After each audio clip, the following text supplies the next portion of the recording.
Hello and welcome to the Truth from the Stand Deer Hunting Podcast. I'm your host, Clint Campbell, and you're listening to episode number 10. Today we're joined by Matt Eagleson, a good buddy of mine from back home. Matt will share a few of his stories from his recent public land elk hunting trip in Montana and the story of the toad Pennsylvania mountain buck he took this fall.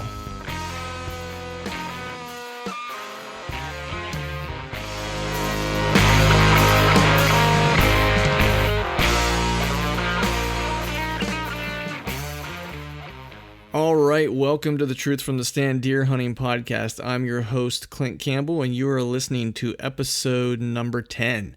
Today, we're joined by a good friend of mine, Matt Eagleson. I'm super stoked to have Matt on. He's a buddy of mine from back home, a Bedford County boy. Always excited to have folks on from back home, and this is actually going to be our first, I guess you could call it our first hunter profile. But Matt is a good dude. Super excited to have him on, have him share a few of his stories. He's one of those guys from the Pennsylvania area where I grew up, where he seems to consistently be able to take really nice deer, which for Pennsylvania in a high-pressured state, especially when you're hunting mountain ground type of areas, is a challenge to do, and he seems to be able to do it with relative frequency, which is awesome. And then he also is a guy who does a lot of out west hunting as well. If you've heard me mention in past podcasts about planning my trip out west for next year, he is the fella who will be taking me out for my first trip. So he has a couple great stories to tell, one whitetail, one elk, and we're really looking forward to having him share those stories. But before we dive into conversation with Matt, I am joined, as always, no funny business here, Phil Marchek. No funny business this week, huh? You're throwing me off my game. Yeah, I know. No funny business. I might not have had enough social lubricant, shall we say, for the funny business quite yet. I have a feeling by the time this is over, the social lubricant will be, aptly applied. Aptly applied, yeah. I will definitely say I'm kind of excited about this podcast because I know you've talked about your boy a lot, and you've kind of mentioned bits and pieces of these stories he's going to tell us, but I'm ready to hear the real deal from the horse's mouth. Yeah, so I know I believe I shared the text message picture that I got from him. Yeah, you did. A week or so ago. And my first thought was, whenever he sent me his picture, was, "Where are you hunting?" And then he texted me, "Oh, this is at home." And I might have thought he was lying for a brief moment, but Matt isn't the type of guy to kind of pull your leg. He's pretty serious about hunting. So when he sends me a picture or something and says, "This is what I took down from across the street from his house," nonetheless, I knew it was for real. But I've seen pictures of game camera pictures, and I've seen stuff that he's taken down in that area previously. And it's one of those things where, some guys in that area will hunt most of their life and not see those type of deer ever. And he's just one of those guys where he has that knack where he seems to be able to get into them almost any year. And so I keep kind of prodding him like, "Hey man, when are you going to set me up in a tree?" We're still friends, right? Yeah. How good of friends are we? Maybe not good. Maybe not quite good enough to get into a tree stand over on his part of the state at least. But before we jump into any conversation with Matt, I had Phil, have you had any luck in your voyages to the timber? Well, I will say, we did talk about the whole family hunting balance in the most recent podcast before this. Oh yeah, and I think I'm a casualty of that last weekend and this coming and. So it's going to be at least another week until I can get out in the woods. So I don't have any big updates, although I'm expecting some new gear coming in the mail soon. So very nice. That's always exciting. Keep me posted if you would, please. Absolutely. I did manage to get out. Of course, there was some balancing of family time this time as well. It was for me. It was some fun balancing. Fortunately, it was my daughter, as I've mentioned in past podcasts, has taken an interest to want to hunt. Which is awesome. I absolutely love it.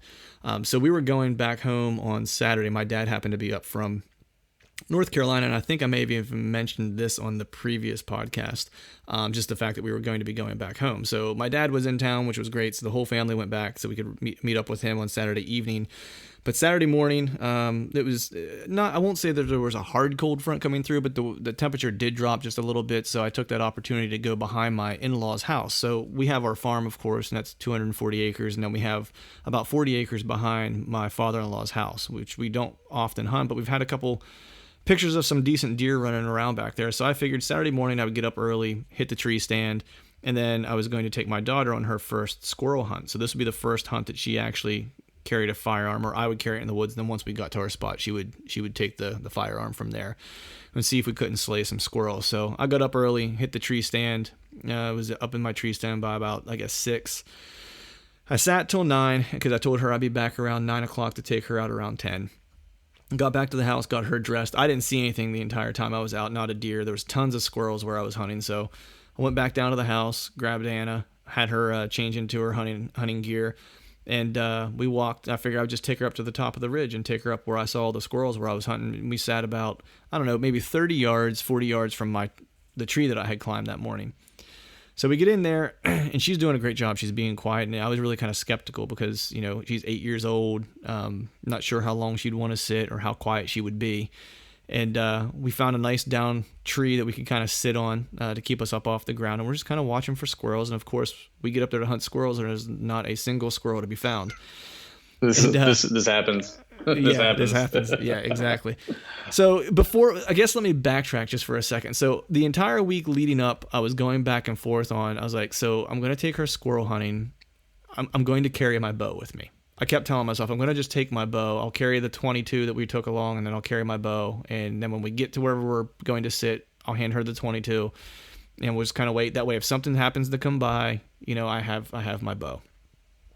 So we're getting ready to leave to walk up into the woods, and as I'm thinking about it, we're walking out the garage, and I'm looking at my truck going, man, I should grab my bow. I said I was going to grab my bow this entire week.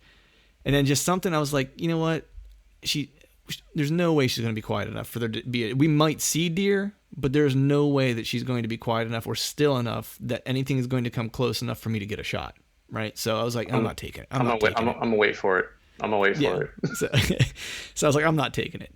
So we hike up and we find a place to sit. We sit down. As I said, there was no squirrels anywhere, not one to be found. And all of a sudden behind us, I hear this like ticking of leaves. And at first I thought it was a squirrel. So I kind of tap her. And I'm like, hey, there's a squirrel coming. No, there's a squirrel. Not that it's coming, of course. It's not like it's coming from 3 miles away. And she kind of looks at me. She's excited. She thinks there's a squirrel somewhere. So I kind of turn around and I'm looking behind us and I don't see it. And we were sitting just over the crest of a ridge. So there was a flat on top of the ridge where I was hunting that was in between two areas of thicket that the deer like to travel. And there was actually a known buck bedding area maybe 40 yards behind where my tree was at. That I found this summer and actually saw the deer that was bedding in it. So I stand up and I'm standing on my tiptoes trying to look over this crest of the ridge to see if I can see anything. Don't see anything. And the sound that's coming toward us, it's like at that point now, it's like I've realized it's like this isn't a squirrel because it's not a rustling of leaves. It's just clearly like poking something straight down into the leaves, right? There's a distinct sound. It's like when you first hear squirrels, you always think they're deer. And then when you finally hear that first deer of the year that's coming up on you, and then you remember what that sounds like when it's a single deer and they're not running, right? They're just kind of moseying. That's a heavy squirrel. Yeah, it's like make a good stew out of that guy. So I'm standing on my tiptoes and it's getting closer. And just as I'm getting ready to turn around to say something to her, I see two tines pop up over the crest of the ridge. And so I tap her. I'm like, Anna, there's a buck. And she's like, really? And I'm like, yeah. She's like, I want to see it. So I take the gun from her and she kind of jumps a little bit and I pick her up by the back of her shirt and hoist her up onto this tree that's down, but it's up off the ground probably 3.5 feet. She's standing up on top of it looking over the crest of the ridge trying to see this deer. I'm like, do you see it? And I'm thinking it's probably just a spike. I'm like, a silly little spike walked up on us. It just so happened, like, in hindsight, we had the perfect wind. The wind was coming from our back from where the deer was coming. Like, he was clearly tailwinding. Like, when we spoke with Jake Elinger, I guess maybe the previous podcast. Right. He was talking about, seeing deer that were tailwinding. And this guy was actually, he was running a tailwind. So we had the perfect wind. She stands up on this log. She doesn't see it. And I'm asking her, I was like, do you see it yet? And she's like, oh yeah, there he is. I'm like, well, how big is he? She's like, Daddy, that's a big buck. And I'm like, and I'm thinking to myself, I'm like, a big buck to her is like, it has a couple antlers, you know what I mean? Like she's seen bucks before when we've been driving, but she's seen ones that we've harvested, but she's never seen one in the wild, like in the woods hunting in that scenario. So I was thinking it was just more of like, she was excited, you know, she saw this deer. So she's like, it's walking away from us out this logging road. And so since he was walking away, I was like, hop down, let me take a look. And so I hop up on this log and I look, and sure enough, there is a really nice shooter Pennsylvania 8-point. And he walked no less than 30 yards in front of the tree that I was sitting in until 9:00. And this is about 10:30. So I was only out of the tree for about an hour and a half until he came through. And then he made a left-hand turn in front of this thicket that was in front of us and walked 30 yards broadside in front of us and stopped. Hey, Clint, you take your bow? Hey, you know what? If we weren't in a public format, I might have choice words for you, but I don't want to lose our clean rating on iTunes, so I'm gonna refrain. I will repeat that no, I did not take my bow. He presented like the perfect shot opportunity where it would have been like being at the archery range shooting at a 3D target. Right. And he just stood broadside, licked the air a few times, turned to his right, and then just moseyed into the thicket that was in front of us, and then was gone. So, I mean, one, bummed I didn't have my bow, but two, you know, and I said this, I think I posted on social media, it's like, you know, I'll gladly eat a tag if I don't get a shot opportunity at a buck this year, just for the opportunity for Anna to see that happen in the wild, because her eyes were as big as saucers, and she was just so excited that she saw that in the woods while she was hunting, that it's one of those moments where it could be that thing that kind of hooks her, right? For the long term, right? Because she had that, you know, to her that's success, right? And to me that's success for her, taking her on a hunt. I was like, I don't care if we see any squirrels, which we didn't. We did not see one additional squirrel. Well, there you go. Yeah. So, but that was a huge thing for her. So, you know, that was kind of like the climax of the hunting trip. We moseyed down the ridge side, the opposite direction back to the house. We sat for a little while. I think we might have hunted for a total of 2.5 hours or so. And as we walked down the ridge side, there was a buck bed that we came upon, you know, and so I took the opportunity to point out to her this is a buck bed and kind of explain to her what kind of makes that so. It was along the side of a ridge, backed up against a down log. It was a single bed. It was pretty big. There was no satellite beds around it, you know. And so then she went looking and trying to find buck beds on her own, and she would go up and look behind logs and stuff like that. So, so she was, you know, trying to figure out what she was looking for. So for me, you know, as a dad, it was, you know, deer hunter, I came away 0, but as a dad, man, I scored a touchdown for sure on that one. You tagged out as a dad. Yeah, for sure. Tagged out as a dad. But speaking of tagged out, I definitely want to get to our conversation with Matt. So if there's no other updates to be had, let's go ahead and get Matt on the horn and dive into some elk and some whitetail stories. Let's do it. All right. Before we get Matt on the line, let's take a moment to pause for a word about our partner, Exodus Outdoor Gear.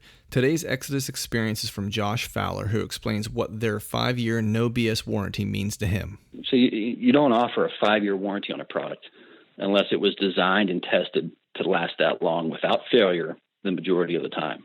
You know, that for me as a customer, that 5-year warranty tells me loud and clear that this is a rugged, robust camera, unlike anything else on the market, and was built to last. It's an enormous endorsement by them, and it puts me, the consumer, at ease when I'm spending $200 or a little over $200 on a camera. Because, you know, up until I found Exodus, I was spending $120 on a camera, hoping it was going to last me a year or two.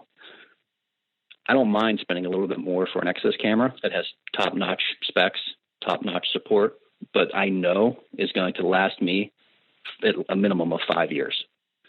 And, you know, as a public land hunter, when I have cameras on public land, it's also nice knowing that if someone does walk away with it, I can get one at half off. I mean, these are things that they wouldn't be able to do if they were in, you know, big box retail, but their direct to consumer model provides them that flexibility. And I love the way they've gone about doing things. And that was an Exodus experience. Their 5-year no BS warranty is absolutely industry leading. And if you'd like to learn more about Exodus trail cameras, visit them at exodusoutdoorgear.com. All right, we are back, and Phil and I are joined by a good friend of mine, Matt Eagleson. Matt is a buddy of mine from back home. We're a few years apart. Oddly enough, we've run in similar circles, and it took a while for us to actually run into one another in terms of the mutual friends that we have back home. But recently we kind of met up, and we made a kinship over whitetail, as any good couple hunting guys would. So super happy to have Matt on the show. Been wanting to have him on for a while. Just kind of worked out with schedules where he was able to join today. So Matt, how you doing? I'm good. How are you doing? I'm doing all right, man. It's been a long time coming to get you on the show. It feels like we've been talking about this since, at least since this summer to get you on. So I'm glad you could join. It has. Yeah, I'm honored to be on the show, and yeah, I mean it's been a little while since we had a chance to see each other face to face, and I know we've been talking about getting you on the show, and you had a couple really awesome hunting trips that you've gone on. I know you and I traded some text and stuff back and forth, and truth be told, some of the trips you've taken have left me excited and ready for next September to get here. But we will certainly get in. We'll certainly get into all that here as we kind of make it through. But I know that I know you fairly well and in your background and stuff. But I definitely want the listeners out there to kind of get a sense of who you are. So if you could just give me a little bit of background about who you are, what you do for a living, and what you like to do in terms of in the whitetail world, in the whitetail woods. Well, I work for the state of Maryland, so I'm granted with a lot of time off. So with that, and I'm married for I think 7 years now. I hope she ain't hearing this, but yeah.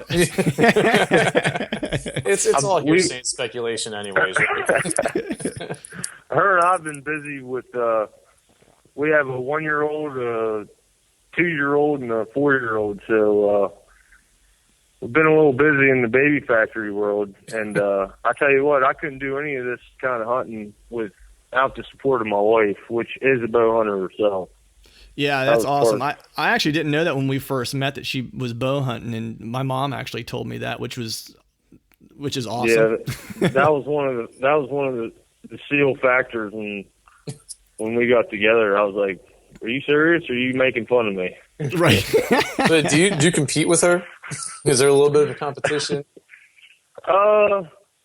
Well, she don't like the cold. She can't handle the cold like I can. So, like early season, like right now, is just perfect. Right.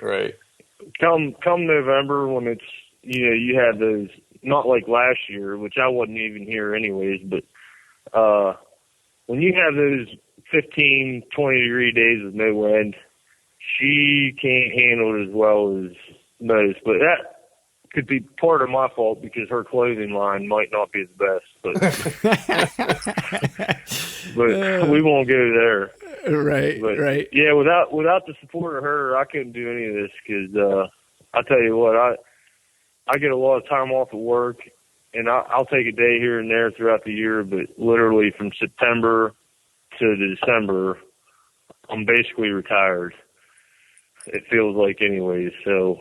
Yeah, I know, because I was talking to you there like a week or so ago, and I know you just got back from a trip, and then we were texting there late last week, or I guess mid last week, and then you were saying you were off this week, and I was like, man, you just full on retire when you got back from out west or something? Right. So my man hit the lottery or something. Right. Hats off to her, man, because for real, I mean, anyone out there that's married, kids, she puts up with a lot of crap. Oh, I'll put it that way when it comes to this time of year, which she's part of it too, so it works out. And Phil and I actually were just talking on one of the podcasts that we did most recently. It was one of those things where we were talking about how we split family time with hunting and like all the other responsibilities you have, right? Because Phil and I have work just as you do, and family and kids, or wife and kids, and then Phil and I do the podcast and the blog and stuff like that. And it's like how do you balance all that stuff? And the one thing we kind of got down to is I was like, I'm starting to incorporate my daughter into some of the hunting stuff, which helps kind of relieve that burden a little bit because I can kind of make hunting family oriented to a degree. And the fact that your wife hunts, man, is just awesome. Yeah, and her and I joke around about a couple years from now. I mean, obviously they're quite young right now, but we plan on taking my oldest the first day of rifle season on just like kind of a little ground blind hunt, and just to get her entitled with it. But what's funny is, we joke about bow season coming 10 years from now, if not less than that. We'll have to get up 2 hours before, if it takes 15 minutes to get to where we're hunting, we'll have to get up 2 hours before that, because I'll have to set 4 girls up in the climbers or ladder stands or whatever we're using, ground blinds or whatever, for me just to be ready in my stand, 15 minutes before daylight. And that's pushing. I have a feeling. But I'm ready. I have a feeling Dad's going to lose his prime stand location. Yeah, right. Hey, but I'm good with that. Yeah, I know, right? It's like with the kids, man, and stuff like that. It's whatever it takes to get them involved. So that's right. For sure. So I mentioned that I didn't know that your wife hunted until my mom had mentioned, and actually, how Matt and I met was actually through my parents, because Matt has known my parents, longer than I've known Matt, and so we go out to this barn. A mutual friend of ours who throws these parties during the summer. When I say parties, they're barbecues and get-togethers. And you have a few beverages, you play some cornhole, you eat some good food, and hang around with good people. And I remember the first time I met you, I rolled up to the barbecue, and I'm talking to my mom and my stepdad, and I see this dude walking around. He's got a Matthews shirt on, or he's got a Matthews hat on, and I don't remember what color it was, but you had a Matthews shirt on that looked like it might have been from like, I know Matthews isn't this old, but it looked like it was from like the 70s. Like, man, that thing got some miles on it. And I have it on right now.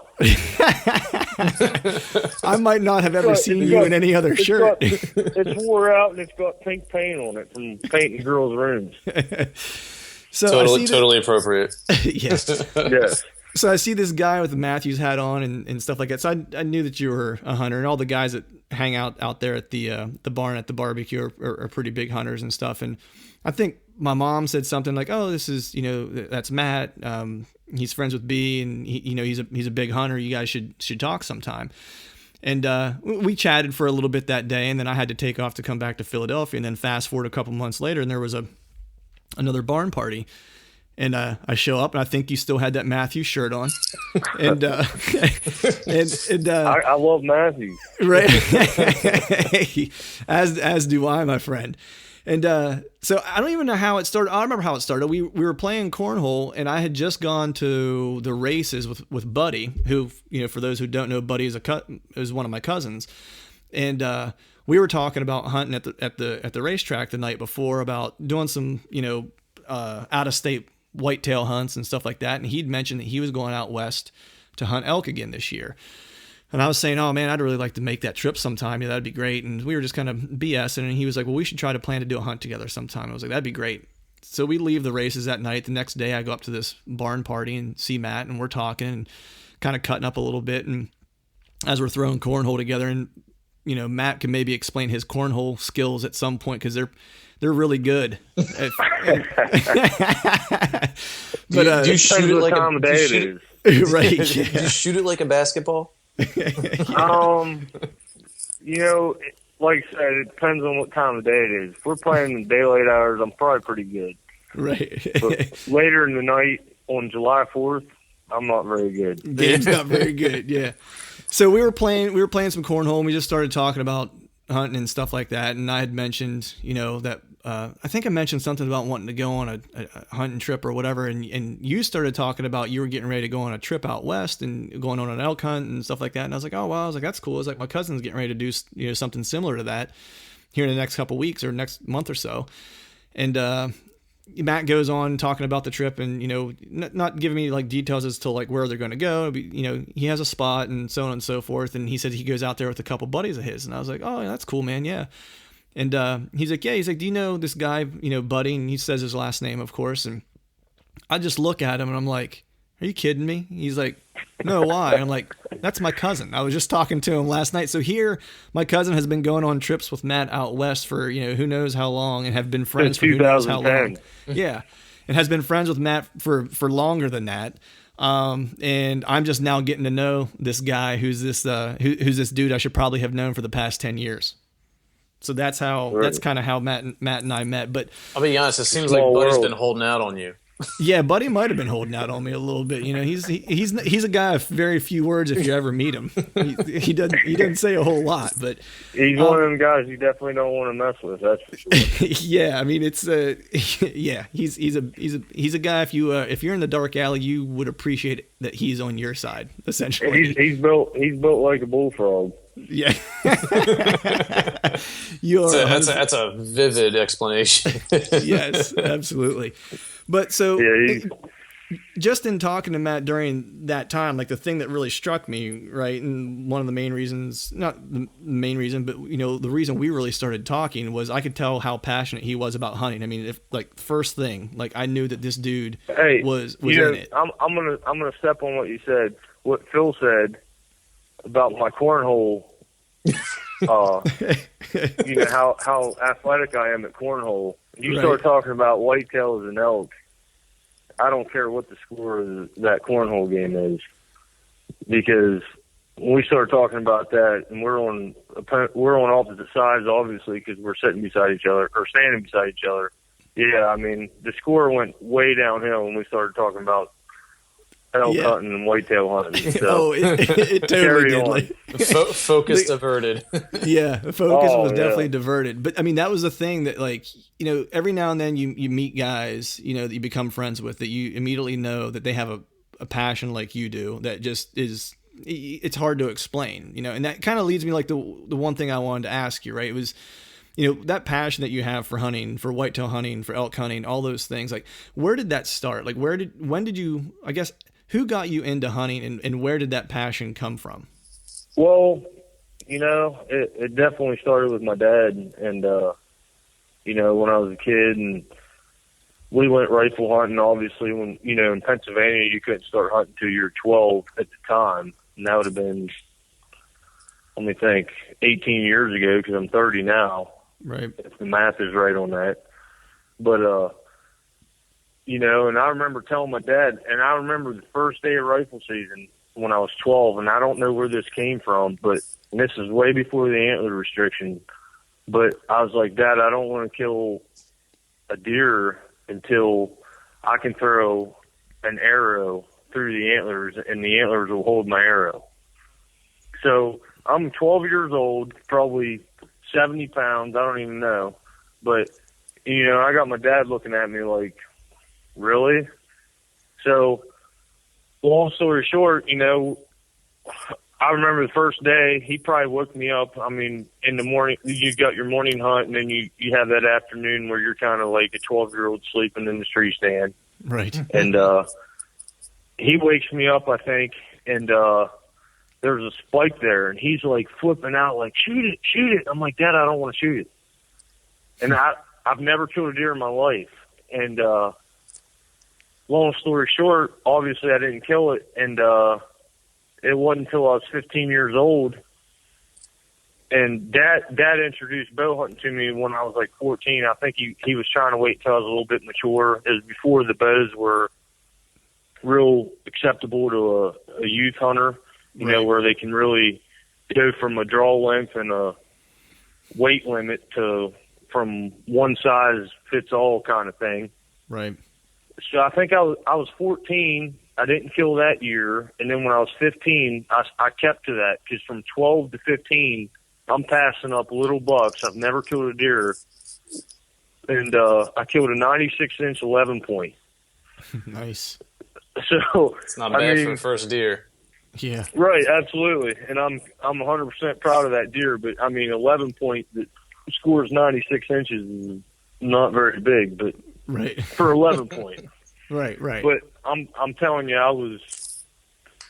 I could throw the arrow through the antlers, and ever since that day, I was born at that time with antler. I was addicted to antler growth, and you know, and that was way before the antler restriction in Pennsylvania even started.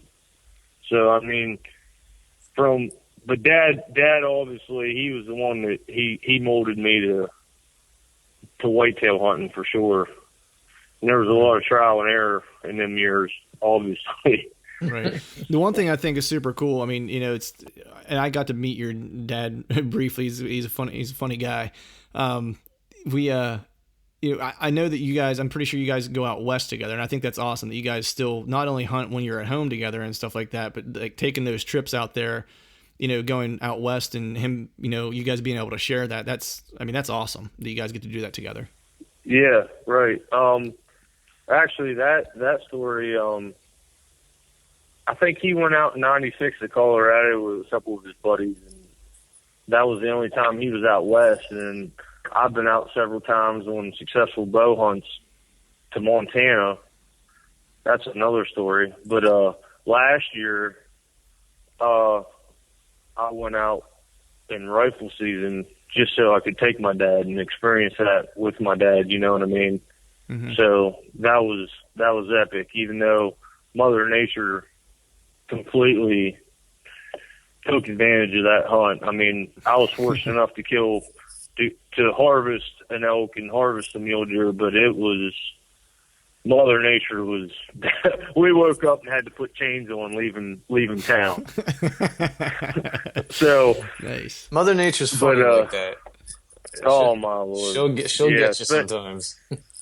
Yeah, when we're talking about the eastern states, I mean, don't get me wrong, we have some rugged country, but you go out there, you don't know what you're going to wake up to. Yeah, right. So speaking of your out west trips, you recently took a trip out west on an elk hunt. And for those that haven't figured it out by now, Matt is my buddy that I'm going to be headed out west with this September, which I'm absolutely looking forward to. And I think my wife's probably already sick of me talking about it. But so you recently got back from your elk hunt out west, and so right. tell me a little bit how that trip was. I know we traded some texts and chatted about it, briefly, yeah. But like for the listeners out there, let us know how that hunt went. Well, let me back up a little bit from share a little love with my my soul partner that I lost back home. I didn't lose him, but his name's Luke Scheimer, and well, you know how you always have that hunting partner that you always, if you're an avid hunter, no matter whether you're hunting foxes or coyotes, deer, anything in Pennsylvania, you have that one guy that's your go-to guy. You'll share spots with them. It's kind of like a fishing hole. Yeah. You know what I mean? Well, he moved out there in college, and he's actually the one that I got to give credit to for pulling me out there in 2010. And he graduated high school. He graduated college that day, September 15th, 2010. Me and Buddy, your cousin, mm-hmm. were out there, and we weren't supposed to hunt that day. We just arrived September 14th, and September 15th, we were just kind of screwing around at his where he was living, and we weren't supposed to hunt that day. And well, Luke got done with his finals for college, like at 11. So he calls me. He's like, "Meet me in town." And he's like, "We're gonna hunt this evening." Well, sure enough. Now this don't happen to everyone, and I spent 4 hours in Montana wilderness and killed my biggest bull of my life to this date.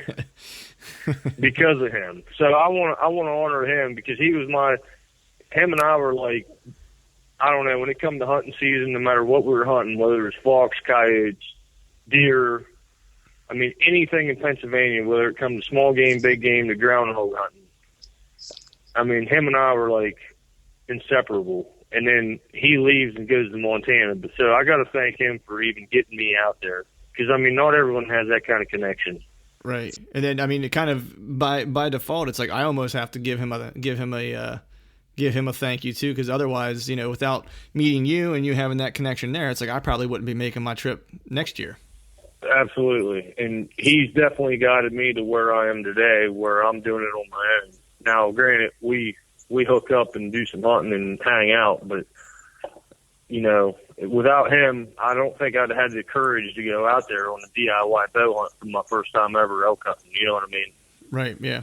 Yeah, for sure. So I got to give a shout out to him. And then, so at any rate, I've had some success from 2010 to now, but this year, Luke actually drew a 1% tag, they call it in Montana, where it's like it's a unit where it's trophy bulls only. So I actually didn't get to spend any time with him out here this year. And so me and Buddy go to my spots that, you know, we have kind of GPS and our go-to spots, but I think the full moon had something to do with it. The elk weren't really acting crazy. I had some opportunities earlier in my hunt to kill, I shouldn't say kill, I had some shot opportunities at smaller bulls in my hunt. And me and Buddy prepped all summer long, and my dad. I can't leave him out. I mean, we prepped cardio-wise, I mean, all summer long, and then shooting and all your preparation work. And, you know, we hunted for 14 days from dark to dark. Just, I mean, to the point where I don't know how to explain it. Yeah, I had a high confidence level when I go out there because I've been 100% successful. Right. They definitely. I don't know the word I want to say for the elk, but they definitely made me swallow my pride, I should say. Yeah, they got the better. So yeah, sometimes you eat the bear, sometimes the bear eats you. You know, it's like, yes. So, you know what I mean? But I mean, I definitely can attest, man, that you guys definitely prepare, like, cardio-wise. I mean, that's one thing, you know, whenever you and I talk, just for those listening, it's like, you know, I knew that how serious you were, you know, about your hunts whenever we were talking. And like the first thing you said, you know, or one of the first things you said when we started talking about going out west and if I would want to make a trip with you out west was, you know, you gave me a call while I was at work the one day. And I picked up the phone and we were talking about the elk hunt. So I stepped out of that meeting and kind of blew that meeting off so we could talk real quick. Because I'd rather talk about elk than whatever I was talking about at the moment. And yeah, absolutely. And you were saying, I mean, you know, your words were something like this to me. You were like, I look for a guy, you know, if I'm looking for guys to go out with, I'm looking for guys who can handle the ruggedness of the country and are in shape and physically can handle it. And you were like, you know, you work out, you stay in shape, and I know you're into doing this the right way. And, you know, into willing to grind, you know, for 2 weeks, whatever it takes to try to get it done. And so, you know, you extended the invitation, and then I watched how you and Buddy, the amount of cardio, and your dad, I mean, the amount of hiking you were telling me your dad did for that, you know, it, you know, not being a spring chicken necessarily, you know what I mean? Like he put in some miles with some weight, you know what I mean, on his back to get ready. Yeah. My dad's 66 and, this is his third time out west, and I'm telling you right now, I've never been more proud of him for getting ready. Now, granted, we didn't hunt together. I kind of put him in them spots where you'd be hunting elk like you would deer. Right. But to get to them spots to hunt them like deer is still a lot of effort. And you know, the amount of effort that me and Buddy put in prior to the trip and during the trip, and then on the last day.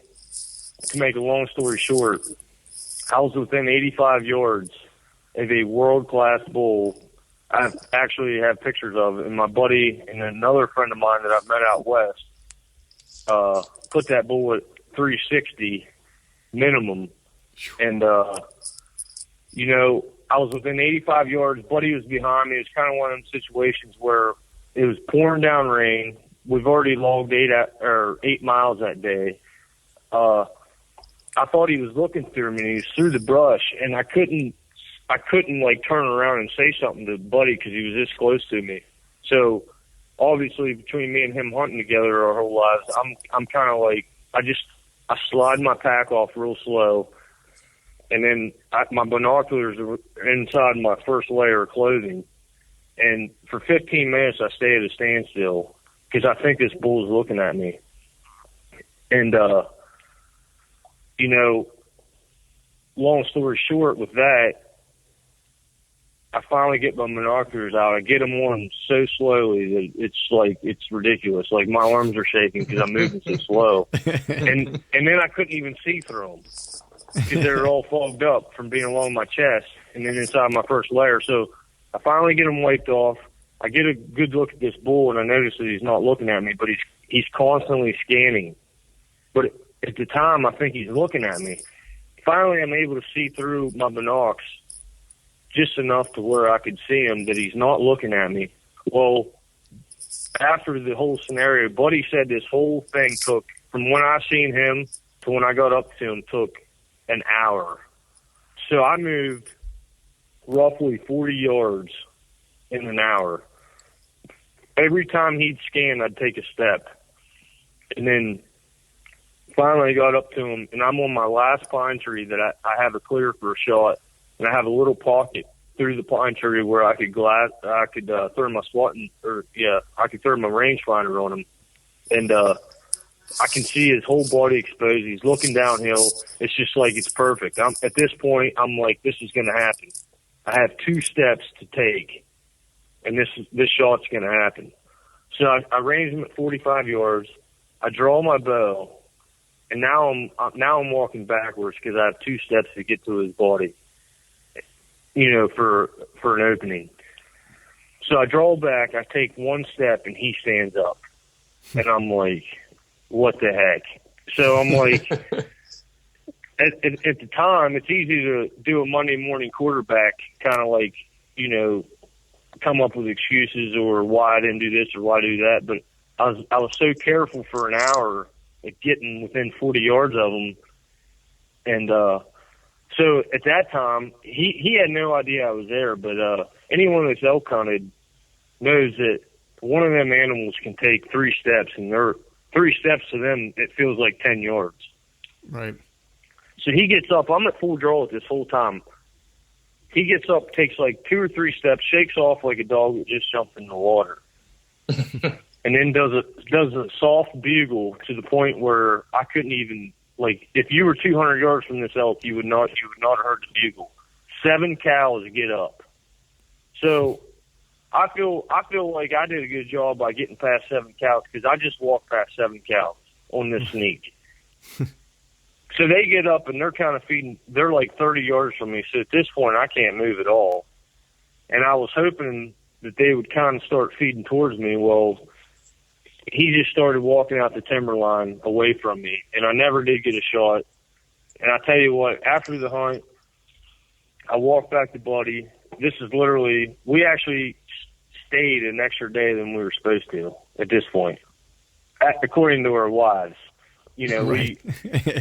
we were supposed to be home a day before we were. And, all we could do was fist bump each other. I mean, we left it on the mountain. We did everything we could to kill mature elk. We had opportunities on smaller bulls, but we've already been there, done that. And you talk to a lot of guys like, oh, you got to kill the first thing you see, especially when you're from the east. But I tell you what, I've never been more satisfied with not killing an animal than I was this year because, I mean, we left it on the mountain. Well, man, that experience you had too is like one of those things that, I mean, you did everything but the final number there. You know what I mean? Absolutely, especially since I've never been that close of an encounter on a herd bull.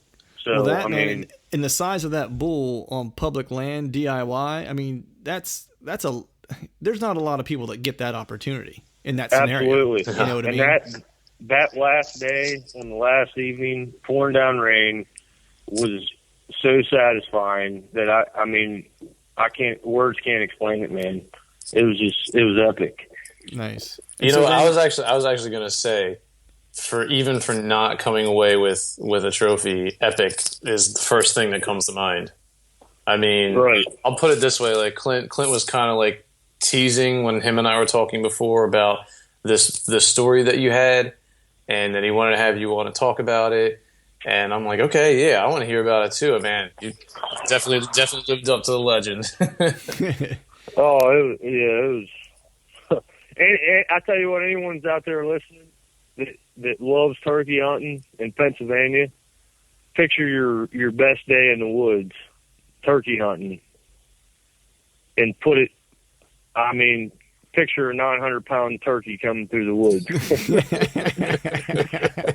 I mean, because that is how they act, right? For real. Nice. So whenever we were talking after you got back, it was tell the folks out there who are listening why you're ditching me in November for Ohio, or on my Ohio trip. What's this now? So it says tell the folks out there listening why you're ditching me on the Ohio trip. Oh, ditching. Well, I was fortunate enough to put a textbook hunt together already the first week of archery season in Pennsylvania. So I gave the wife an option. I said, I'm either going to Ohio bow hunting whitetails, or I'm going back out to Montana on a rifle hunt. And she's like, and she's not used to me coming home without filling a tag. So right off the bat, she's like, you got to find a way to get back out west and fill a tag at least, whether it be a cow or whatever, just to fill the freezer, because that elk meat, you can't get any better than that. Mm-mm. Yeah. So, yeah, that's why I'm ditching you, Clint. Yeah. Hey, man, it's like, there's no offense, man. I would ditch me too. Yeah, Clint, I gotta stand with him on that one, man.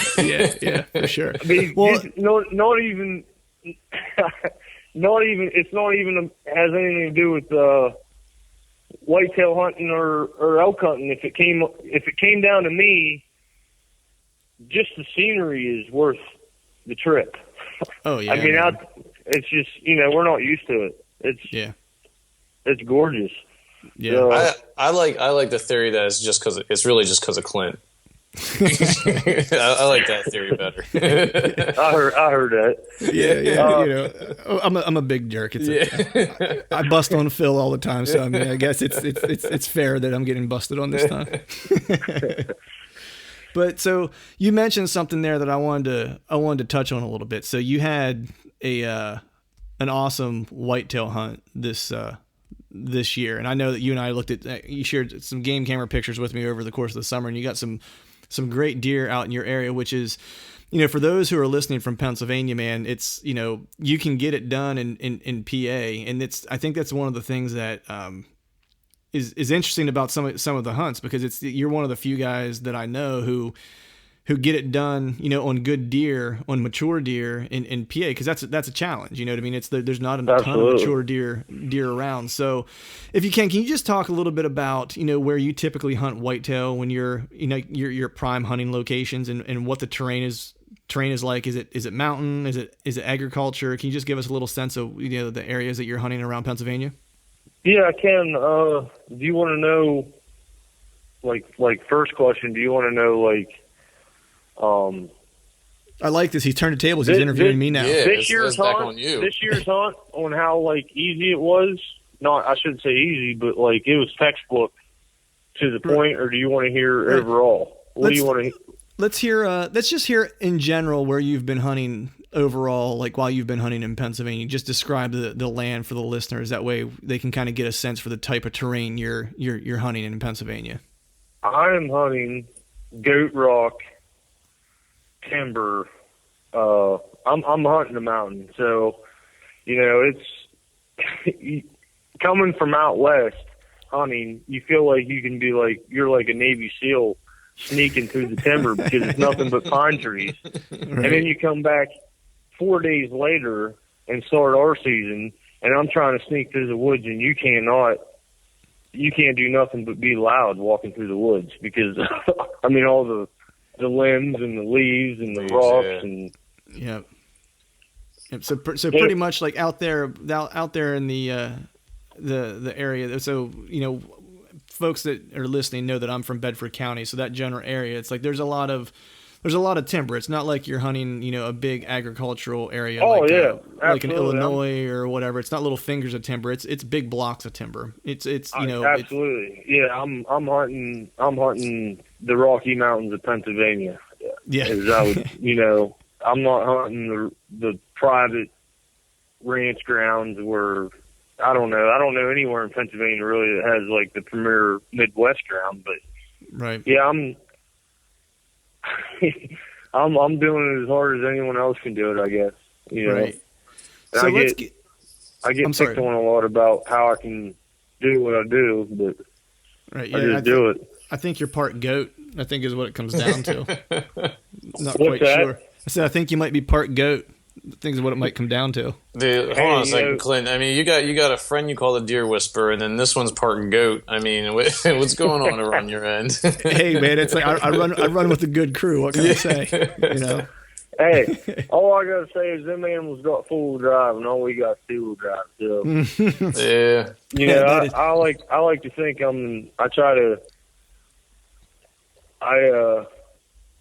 I stay motivated in the gym and cardio wise because of my hunting life. You know, I'll just start right there. Yeah, I don't know whether it comes down to elk hunting or whitetail hunting in Pennsylvania. I know naturally we're all tree stand hunters, but if it comes down to there's no four-wheeler trail or access road, and it comes to the point where you're going to travel this far with a climber on your back or whatnot, or, you know, whether you feel like there's a little piece of property that you're hunting, but you don't know how to get into it, and it might take you 400 yards to get there, or it might take you a mile and a half to get there coming through the back door. I mean, I think a lot of that has to play in part two with my success. So, yeah, for sure. Yeah, I mean, that's definitely one thing that you and I have talked about is just how important it is, you know, and I know, you know, Phil is a workout guy himself as well. And it's, you know, it's definitely one of those things where, you know, hunting has definitely kept me motivated to stay in shape, you know, because absolutely. There's nothing I dislike more than whenever I'm trying to get up a mountain or trying to get into an area. And you feel good. Yeah, you feel good, or it's just, you know, it's like you don't mind the burn. It's part of the accomplishment. You know, it's like even when we went out to Scout Ohio, that stuff was so thick and nasty, 94-degree heat, and I'm getting through briars, and it's just, I mean, it's like so thick you almost needed a machete to get through. But I was just thinking after I got done with that day, you know, we went all day from, you know, 8 in the morning till 5 p.m. And I was like, if I weren't in shape to do this, like, there's no way I could have spent that day doing what I did in that kind of heat in that terrain. There's just no way. Nope. You know, it wouldn't have happened. Right. So let's get into this hunt a little bit that you had here the other week for your for the texting that we got. So let me tee it up this way. So I'm laying in bed at about 11 o'clock. This just took a turn. Yeah, it took a turn for the worst. it got a little weird. I'm laying in bed.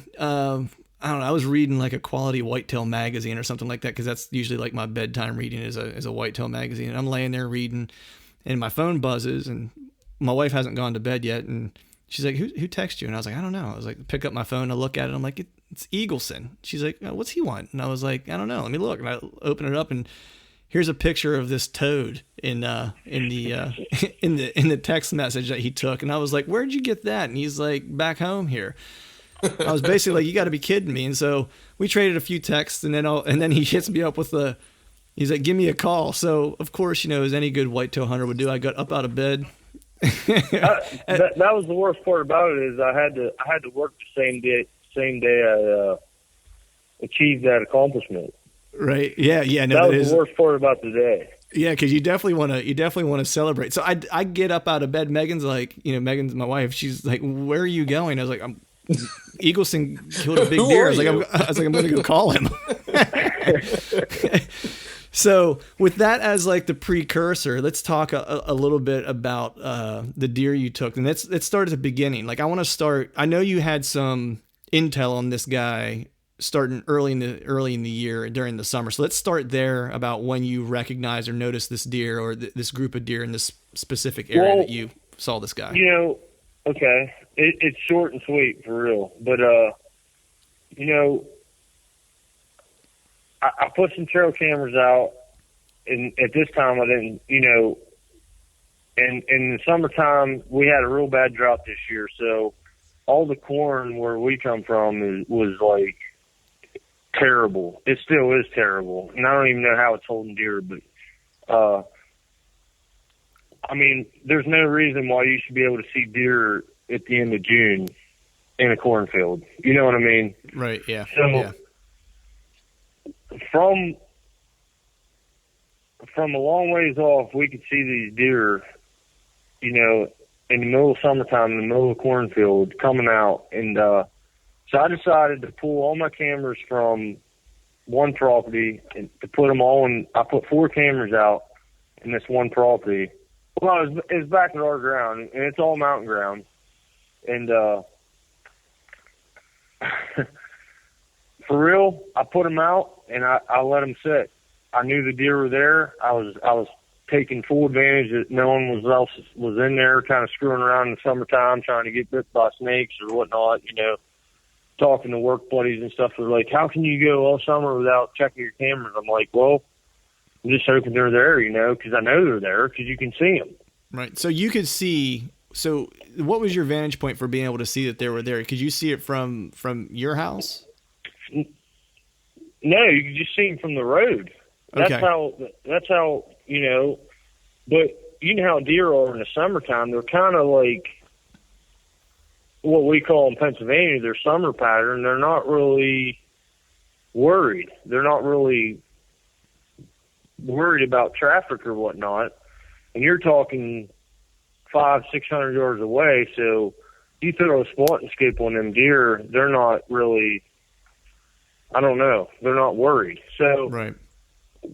I let it soak. I put my cameras out there and let them soak. I did not, I knew them deer were in there, and as long as no one else was in there, it's kind of one of them areas too, because this is kind of a controversial situation too, because, you hunt an area like around a town or whatnot where it holds big deer. They can be used to humans, and they can be used to fuller trails and used to trucks. Well, I hunt an area that they're not. Right. So I took full advantage that I was hoping that no one would be in there screwing around, whether they'd be checking cameras or just fuller riding or whatnot. And maybe they were, maybe they weren't, but I stayed out of there. So when did you put the cameras in over the summer? I put them in June. In June, okay. All right, I just wanted to... Sorry. Okay. I put them in June, and I didn't touch them. From June, July to August to September to October. Like, everyone kept asking me because I would tell them, like, we got some studs. And people that know me personally know that when I say the stud, I got a stud. So, I let the camera soak. I stayed out of there, even though it was hard. Like on a day off, there was nothing else doing it. The truck was already cleaned and waxed or whatnot. Garage was clean. The house was clean. Nothing going on, but it's like, just sitting there thinking about it. Yep, let's go check these cameras. No, I stayed out of it, and I don't know if that's good practice or not. I've never tried this, but it was textbook because I stayed out of. I already knew the deer were there. So how many times did you see this deer before the day you hunted him? I mean, we'd go back and we'd look at him a couple times in June, and then finally we got like a couple rainfalls in mid-August, and that corn just popped.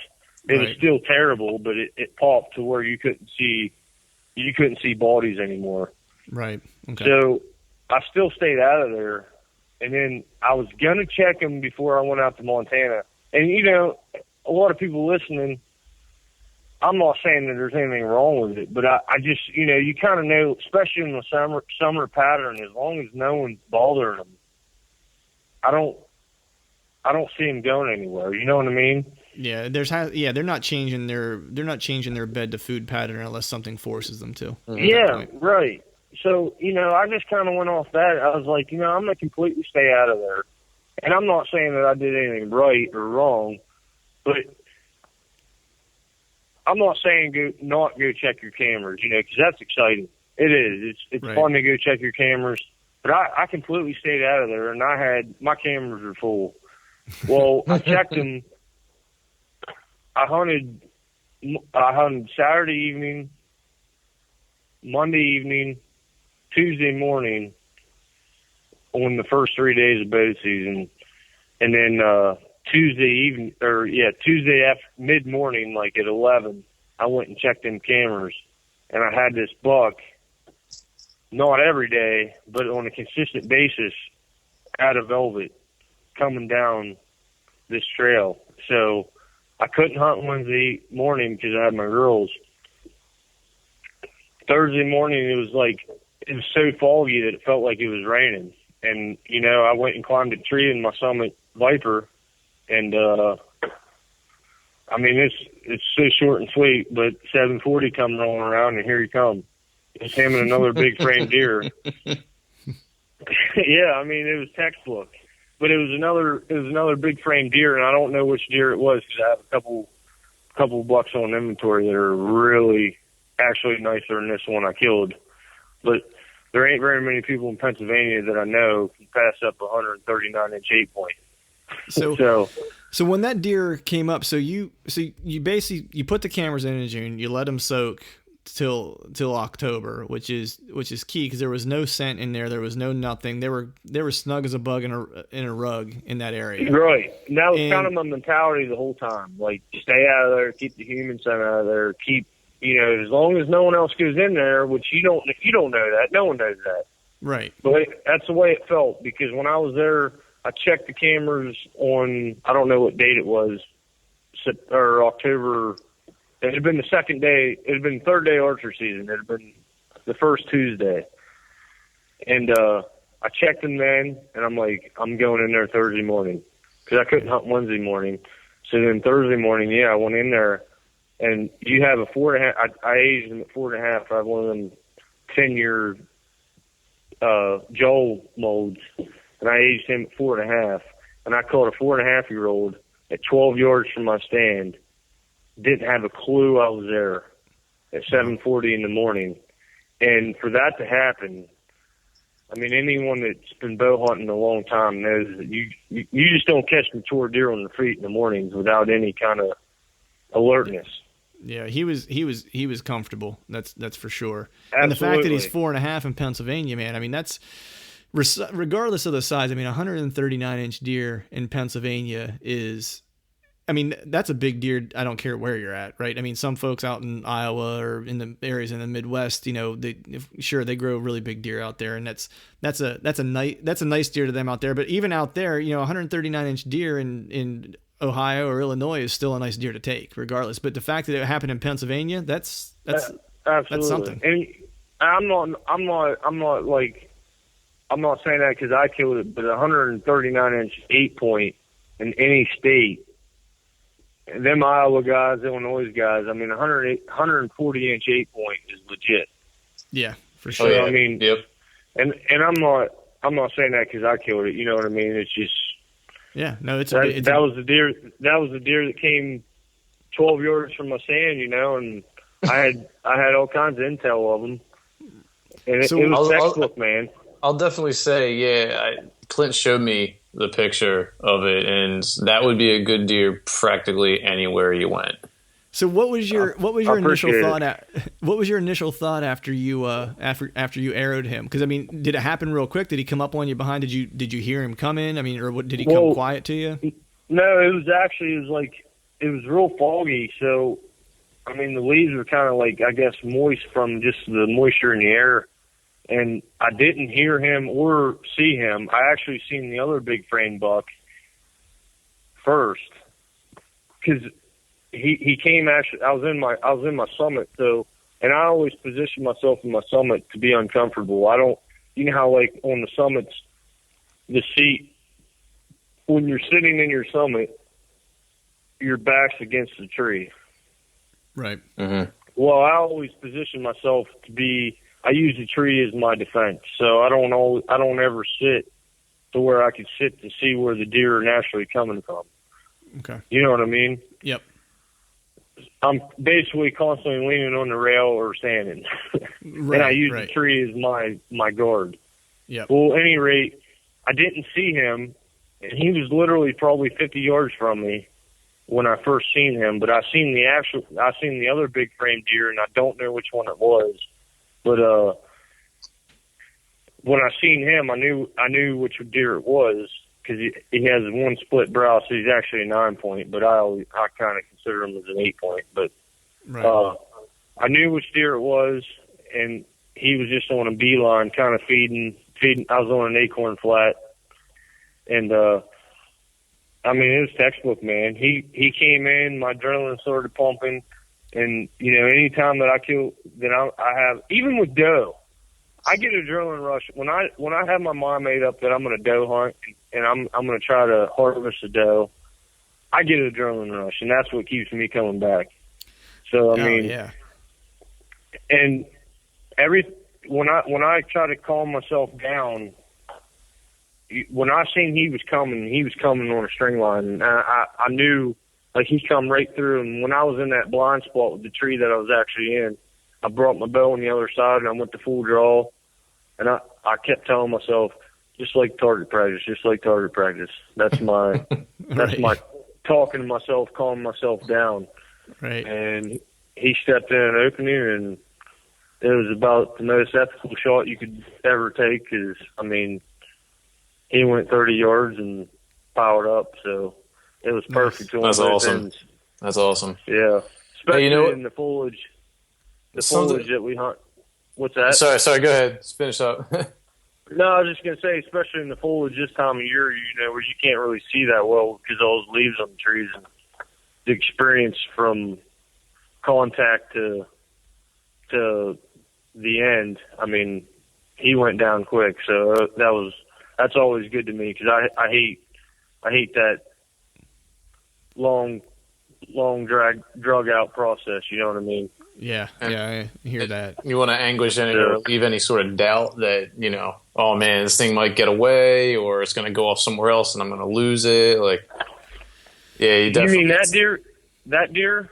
No, just in general. Like, it's good that it ends short and sweet. Oh, absolutely. Yeah, I think as any ethical bow hunter, I mean, they agree with like that. That was like textbook. It really was. Yeah, it's always a good feeling when you can watch them drop. You know what I mean? Yes. It's always one of the best feelings when you can see it go down and there's no question. It's like, I'm going to go up, I'm going to pick my arrow up off the ground, I'm going to basically walk right up to the deer. I don't even need to look for blood. Yeah. Something that you said that kind of resonated with me was that even talking about the adrenaline. And even like with the doe, when you know that you're going out for a doe hunt and still getting adrenaline, then I'll tell you what, for me, it's every time you're pulling the trigger about to release something on pretty much anything that's alive. Absolutely. If you don't have that adrenaline, you got to check your pulse because you're either you either have something going on up top or you're dead. Yep. So or you're in the woods for the wrong reason. Yeah, exactly. Yeah. I'll tell you what. There are days where I go to climb into my stand and like in the first 5 minutes in my stand, I have to calm myself down because I get I don't know. It's weird. I get in the stand and I'm pumped and I start getting the shakes for like the first like 5 minutes that I'm in the stand, and I have to just kind of like breathe and relax myself. It's like for me it happens even before I even see anything. It's like I don't know what it is. But I look at it like this. It's like that just tells me that I'm doing what I'm supposed to be doing. You know what I mean? It's like if I didn't have that, that's why you love it. Yeah, you love the sport, and it is a sport. You know what I mean? Man. So yeah. I mean, like, I'm not gonna lie. If I know I'm not doe hunting, like if I know I have no interest on trying to pursue a doe, when I see, you hear the deer or see the deer, you get an adrenaline rush. When I know they're a doe, I calm down. Yeah. But when I know that I'm going to try to harvest a doe, my adrenaline's running just like it would be a mature deer or a mature white or mature buck. Yep. So I mean, I love it throughout. So speaking of the mature buck, so I'm assuming you have a place. I'm assuming he went to the taxidermists and have a place picked out on the wall for that guy. I don't have a spot picked out because I just put an addition on, so I have a power room. Yeah. Well, hopefully here in a few weeks you'll fill it with an elk mount. Hopefully. Yes, I have. I have 6 whitetails mounted and 1 bull mounted and a couple skull mounts in the house. So, and then in my garage I have a pile of skull mounts. So nice. That buck that I just killed will definitely be in the house. Nice. Definitely. Nice. So, well, hey, man, yeah. I just want to say thanks for coming on, and I look forward to running into you here soon. I'll be back home actually this weekend, so maybe if I have a little free time, I'll try to hit you up and maybe swing by before I make my exit out of the out of town. But I just want to say thanks for hopping on and sharing your story, and I look forward to having you on again. Hopefully here we'll have some good news back from your elk trip in your round 2 in Montana, and have you back on to talk about a big bull you took. How's that? Does it sound like a plan? Yeah. I hope I can redeem myself, man. All right. Yeah, me too, man. So, well, hey, dude, I appreciate you coming on, man. Thanks. Yeah. Hey, Phil, it was nice talking to you too. Likewise. Looking forward to the next time. All right, folks, that is a wrap for today. We would like to thank Matt for joining us, and of course, thank all of you for tuning in, and certainly want to thank our partners at Exodus Outdoor Gear. Check them out at exodusoutdoorgear.com. As always, you can get all the podcasts downloaded straight to any of your devices by subscribing to our feed via iTunes and Stitcher, or you can listen to us on Google Play. If you're enjoying the podcast, please feel free to leave us a 5-star iTunes rating. We would greatly appreciate it. And until next time, we'll see y'all.